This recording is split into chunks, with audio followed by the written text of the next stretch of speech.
नमस्कार मैत्रिणींनो, गुरुपौर्णिमा स्पेशल मी आज तुम्हाला भोपळ्याचे घारगे ही रेसिपी दाखवणार आहे.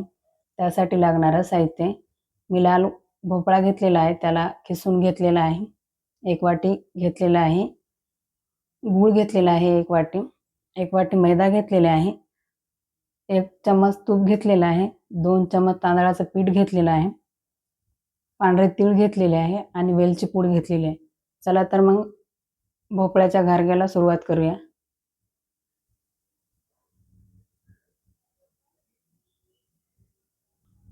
सर्वप्रथम मी गॅसवर कढई ठेवलेली आहे.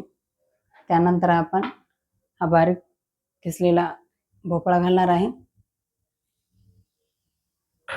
बघा, भोपळ्याला 1 ते 2 मिनिटासाठी आपण याला परतून घेणार आहोत.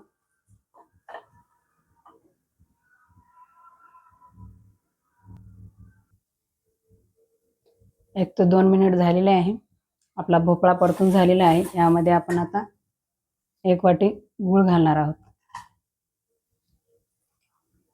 गूळ घातल्याच्या नंतर लगेच असं परतून घ्यायचं आणि गूळ चांगला विरघळून घ्यायचा.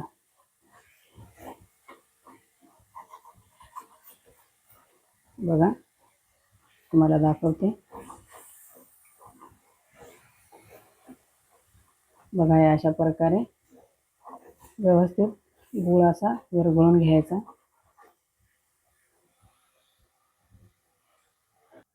बघा, अशा प्रकारे आपलं सारण तयार झालेले आहे. या सारणाला आपण थंड करून घेऊया, नंतर पुढच्या कृतीला वळूया आपण. बघा, थंड करून घेणार आहोत आपण याला.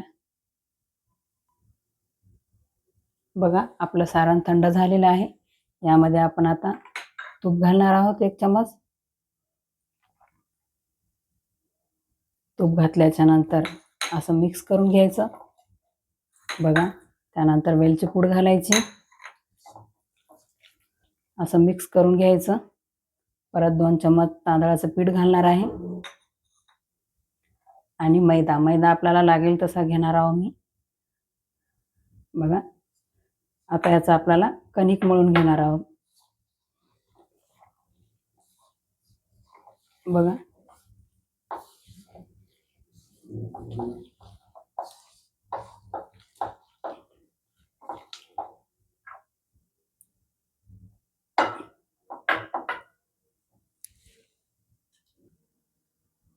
बघा, अशा प्रकारे आपल्याला कणिक मळून घेतलेलं आहे मी. बघा, आपण याच्या आता पुऱ्यासारखं लाटून घेणार आहोत याला.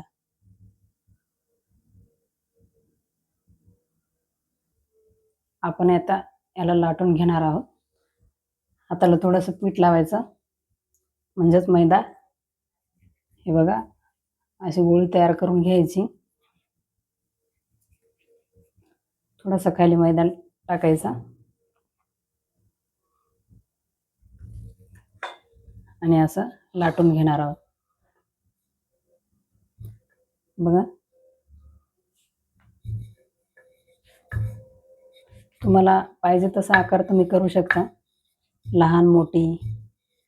बघा, मी जरा छोट्या छोट्याच बनवते.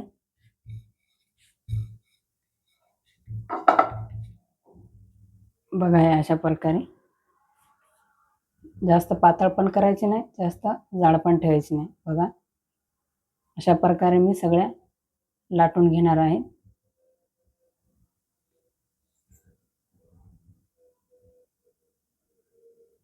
बघा, लाटून झाल्याच्या नंतर थोडेसे असे पांढरे तीळ घालणार आहे मी.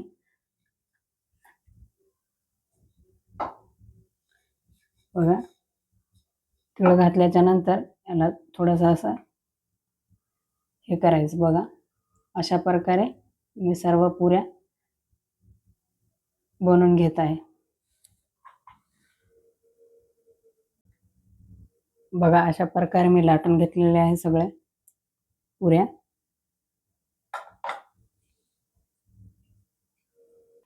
आता आपण याला तळून घेणार आहोत. गॅसवर मी कढई ठेवलेली आहे. कढईमध्ये तेल घातलेलं आहे. तेल व्यवस्थित गरम झालं की आपण यामध्ये घारगे घालणार आहोत. बघा आपलं तेल गरम झालेलं आहे.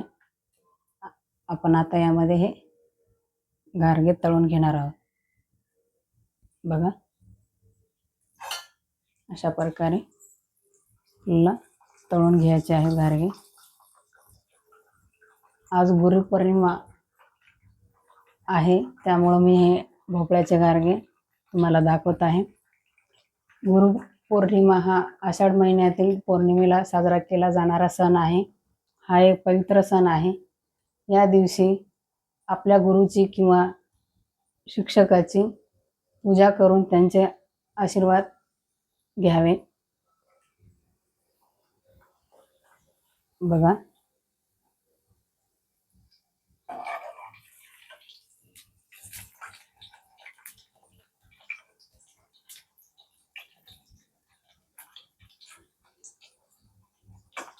बघा या अशा प्रकारे आपल्याला घारगे तळून घ्यायचे आहे.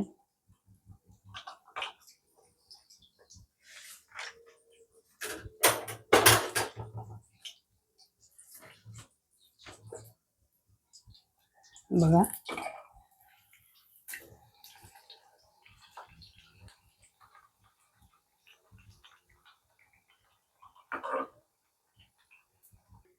बघा अशा प्रकारे आपल्याला घारगे तळून घ्यायचे आहेत.